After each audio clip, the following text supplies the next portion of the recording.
Welcome to Business Notes. I'm your host, Diane Bogino. Our guest today is speaker, author, and real estate investor, Vicki Wusche.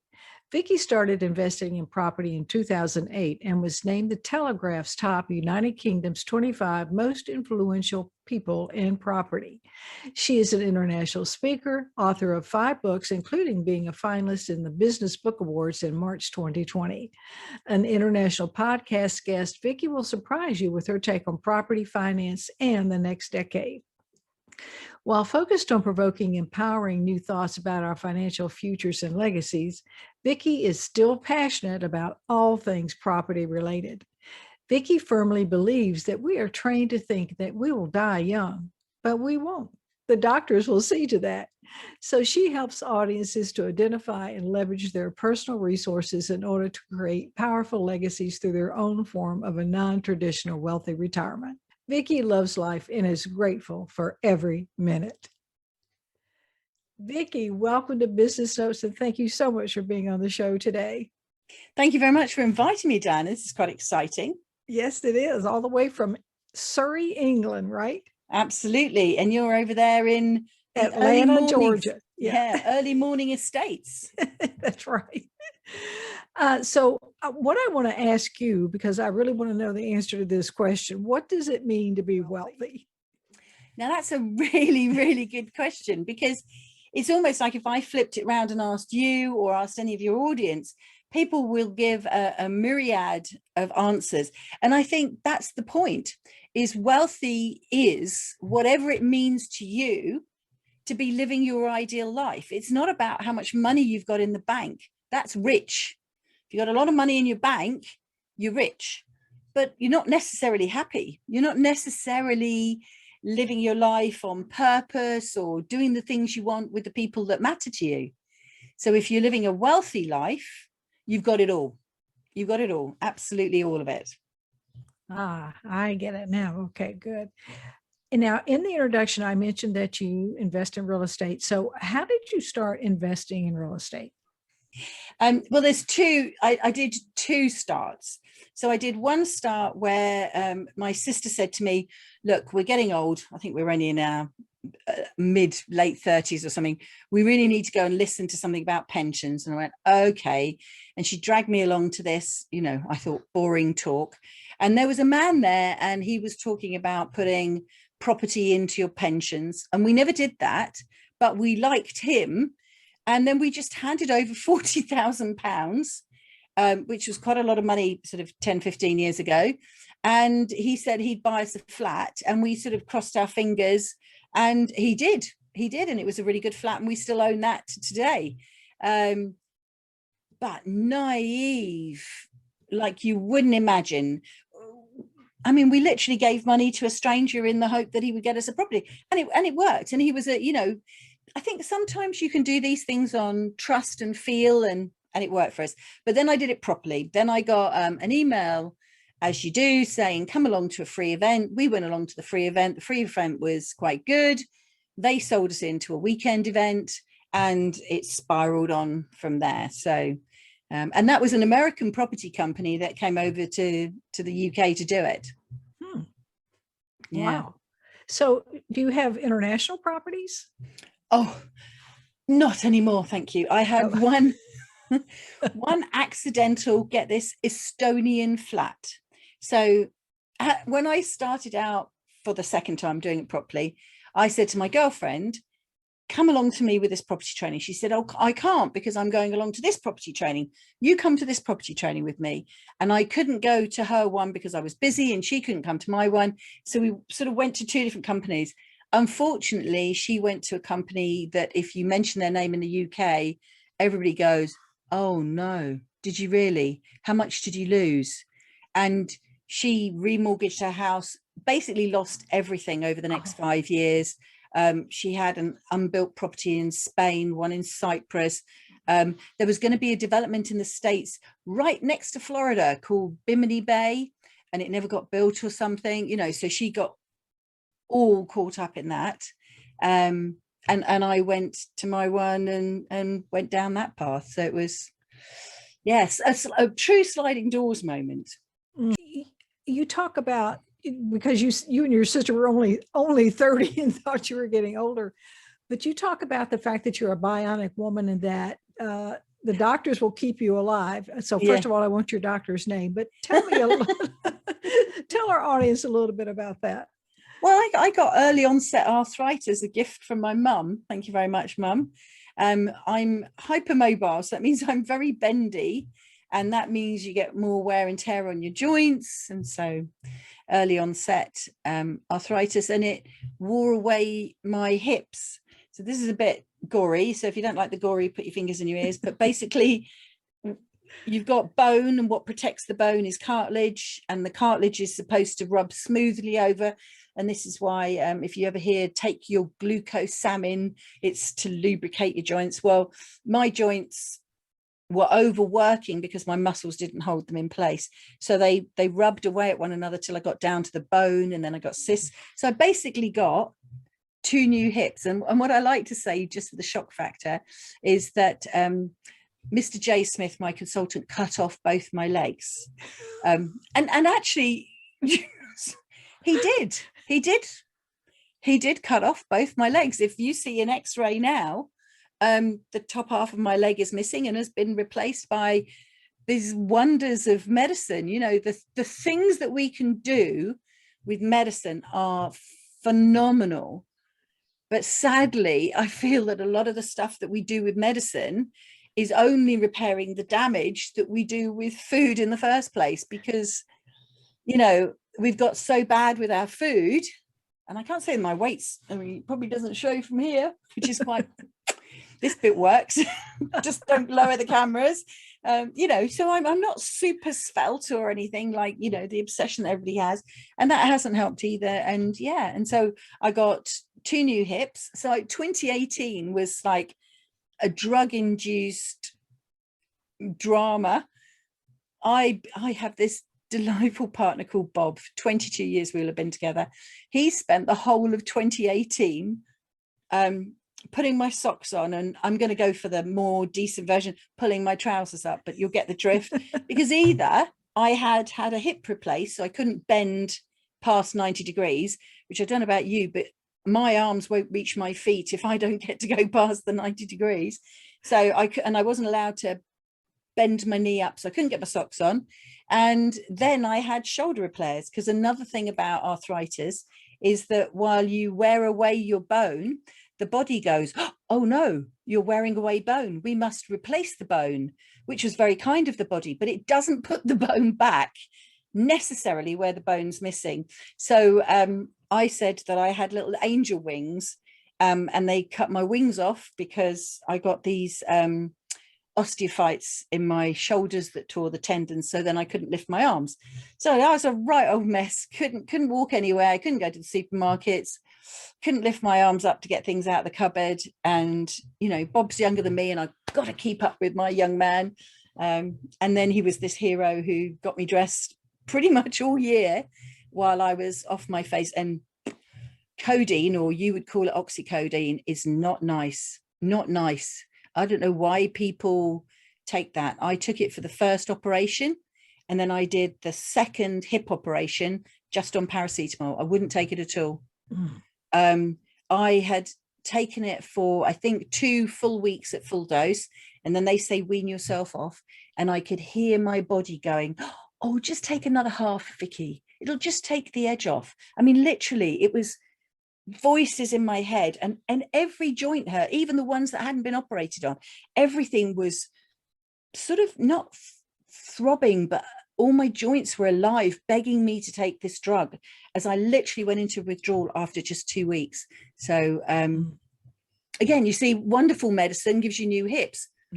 Not so good medicine invents things that are so addictive. So yeah, it's a strange world we live in. Yes, it is.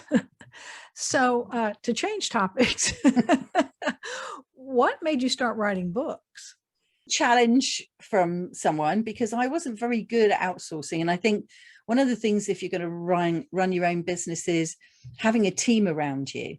And I'm not old by any shakes of the imagination, but I think I'm old fashioned and slow to change in certain places where I just don't see the point. I don't change for change's sake. I change when I see the benefit of the change.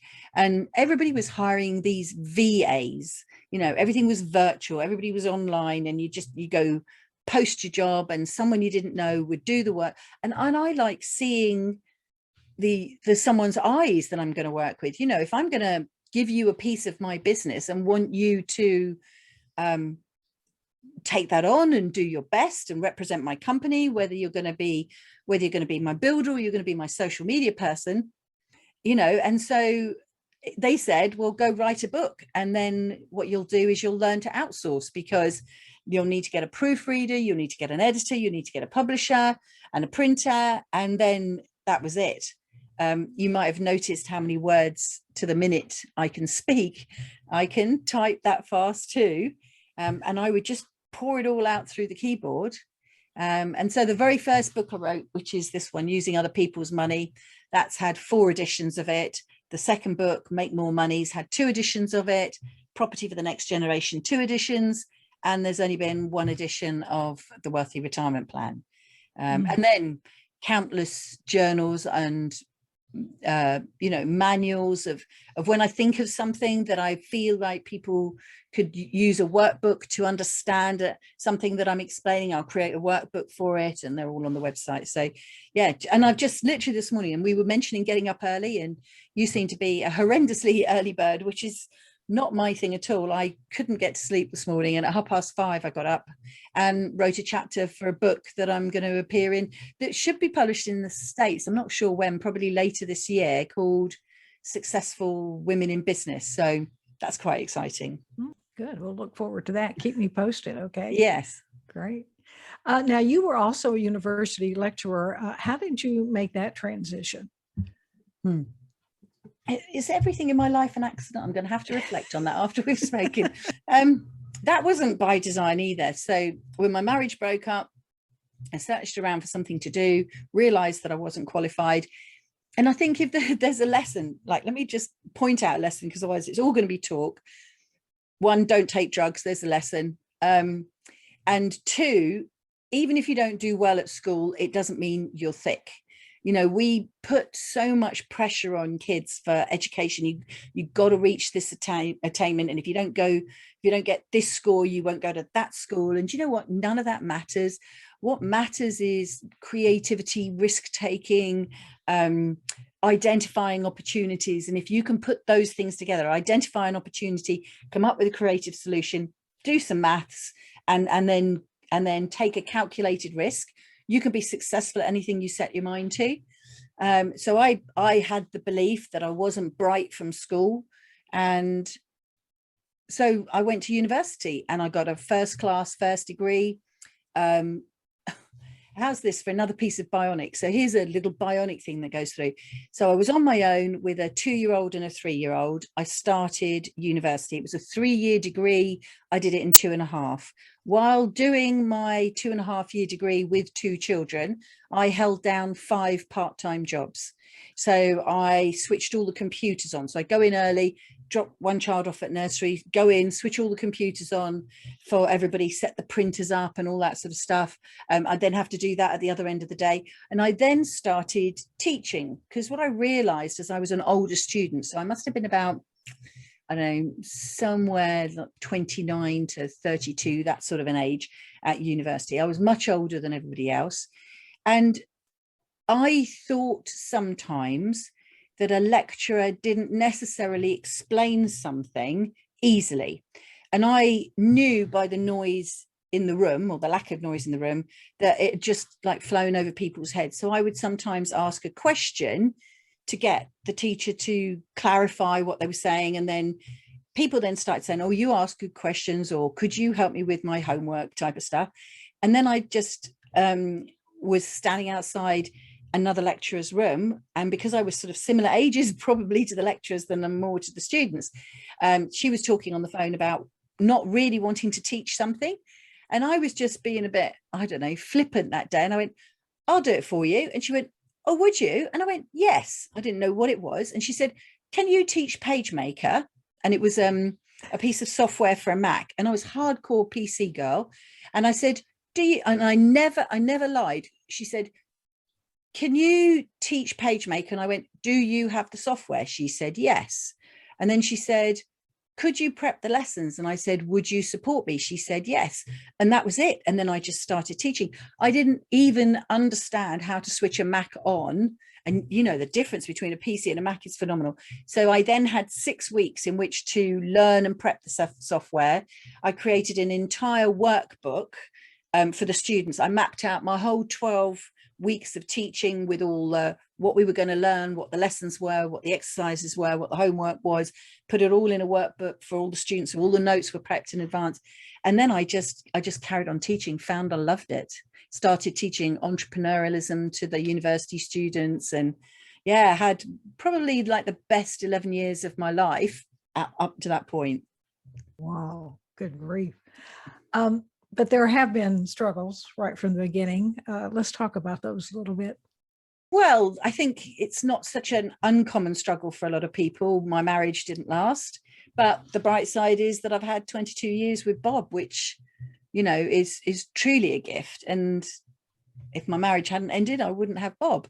I think my children have had a wonderful man to be their stepfather. We're now grandparents. He's Grand Poppy and I'm Nonna. It's because we can't be ordinary names. We've got 2 amazing grandchildren already. We share similar passions. He's really easygoing, and everybody would think that I'm the dominant one in the relationship because I'm more outspoken, or maybe more on Facebook and on LinkedIn and all of that stuff. But actually, you know, he's quietly in the background. I remember he never said no to me until we'd been in a relationship for 2 years. I wanted something, and then he went no. And I remember going, that's strange. I've never heard Bob say that before. You know, but he's got this line. It's just his line is very close to him. And when I cross it, then he just goes, nope, I'm not having that. And of course, at the moment, given that we've all been through the pandemic, and most people, I don't know how you're doing in the States, we're lockdown gardeners.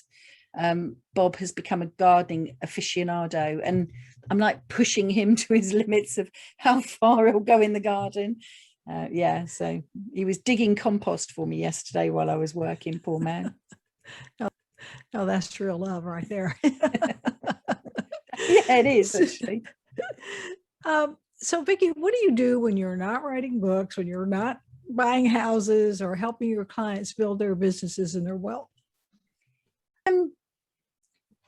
I don't know, most of the time it's talking about money. So when the pandemic hit, and I don't really know what time of the year it hit for you, but we went into lockdown in the 3rd week of March 2020. And just in the build up to that, people were starting to get edgy because we knew this was coming. We had this date announced and we knew this was coming. And I do understand we have to give notice to everything, but it does seem a bit silly. Like, we are going to tell you that in 2 weeks' time, you can't meet anybody. So then everybody just rushed out and met everybody. It was crazy times, but actually quite a lot of people went early into like lockdown mode. And a lot of people realized that there was going to be a financial impact. Now, we thought, goodness me, we thought we were only going to get locked down for 3 weeks. And then, of course, 2 weeks in, it was another 3 weeks and so on. And so people started to panic. And as part of that panic, what people were doing was worrying about money. I mean, they were worrying about all sorts of things. We had toilet roll hoarding, all of that going on. But I started to notice that there was this edge around money. And I'd only got a year-old book, The Wealthy Retirement Plan. And I immediately went, no one's going to be thinking about their wealthy retirement. There's no point me running the next marketing campaign and saying to everybody, oh, you know, take my questionnaire, come into my marketing system, and then I'm going to run an event or I'm going to do something else, because obviously all of that was off the table. So I just went, that's fine. I'll just panic garden. That'll be my thing. Off I went planting seeds. And then I thought, that's not enough, because there's a bit of me missing. There's the bit of me that likes to help others. So I started doing lives, Facebook lives, and posting the videos. And then people started getting in touch. And I found that I spent probably 4 or 5 months having conversations with people, almost a conversation a day, of people that were stressed out about their money. And the more conversations I had with people, the more I realized that people's money worries, on the one hand, stem from a fundamental lack of maths skill. Simple, if you're going to earn a wage, which is money coming in, then do some taking away of what you're spending, and that's what you've got left. And the answer can't be less than naught. It's got to be naught or above. It's like a basic maths formula for how to stay solvent, but people had missed all of that. But then there was also something where, and it felt almost a little bit insidious, where marketing people or the system or whatever it is had played on people's lack of maths understanding and were tricking them into things. So a classic trick at the supermarket is buy this bottle of something that's 200 mils for this cheap price. But if you work it out as how much it costs per 100 mils, it's cheaper to buy the 300 mils or the 150 mil one, or buy 3 things when you only really needed one, because we're going to give you one free, but you're going to eat one that you wanted. You're going to force yourself to eat the second one, and the third one's going to go in the bin.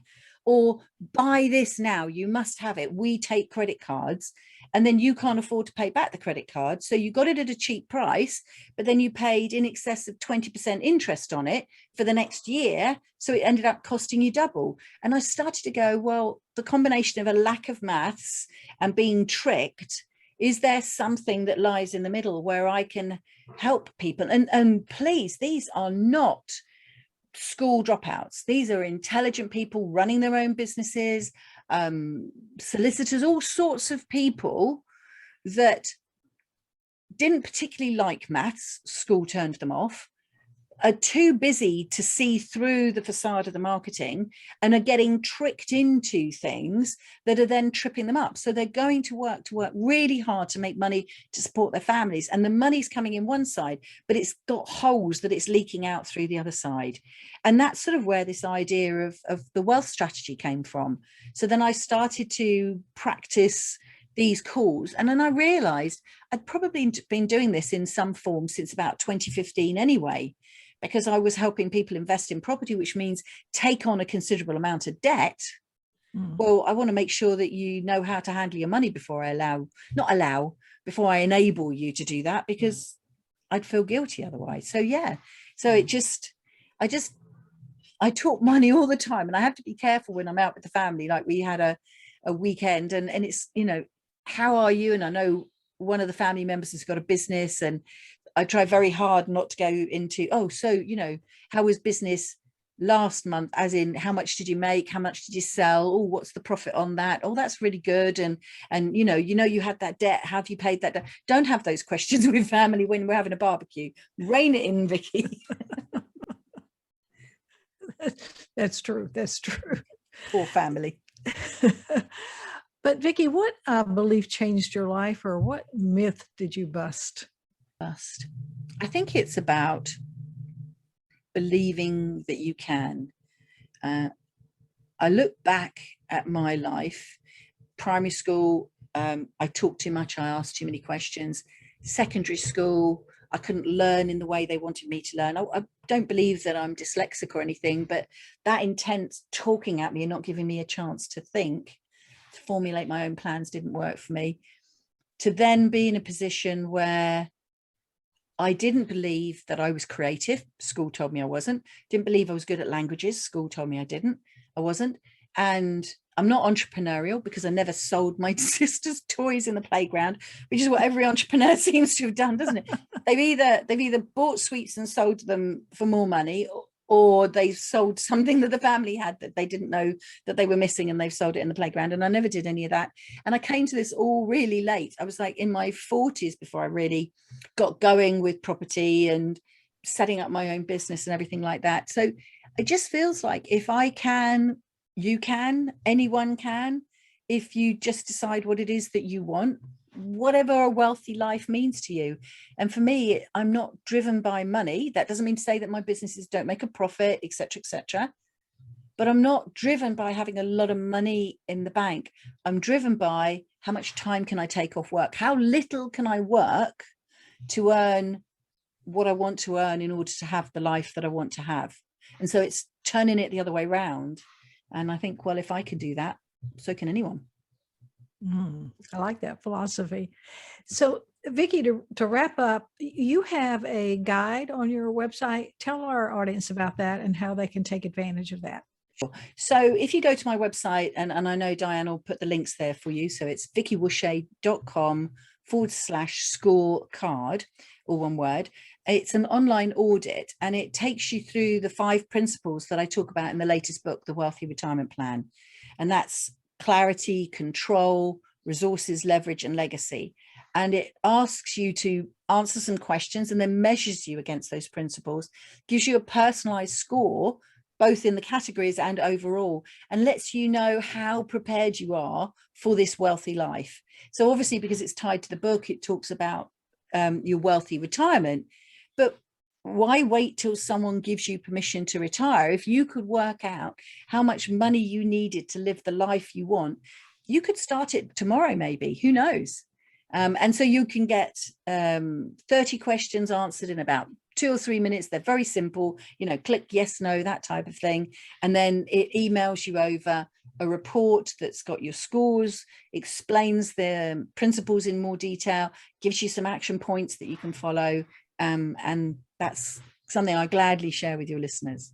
Oh, great. Thank you so much. I appreciate that. And I appreciate your time today. And Vicki, I think you have given people so much encouragement to do what they want to do, and also to decide what a wealthy life is for them and how to obtain it. So good advice today. Thank you so much. Thank you very much for having me. It's been great chatting to you.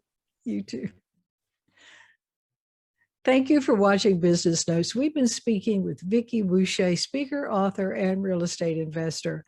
I'm your host, Diane Bogino, bringing you business ideas you can bank on.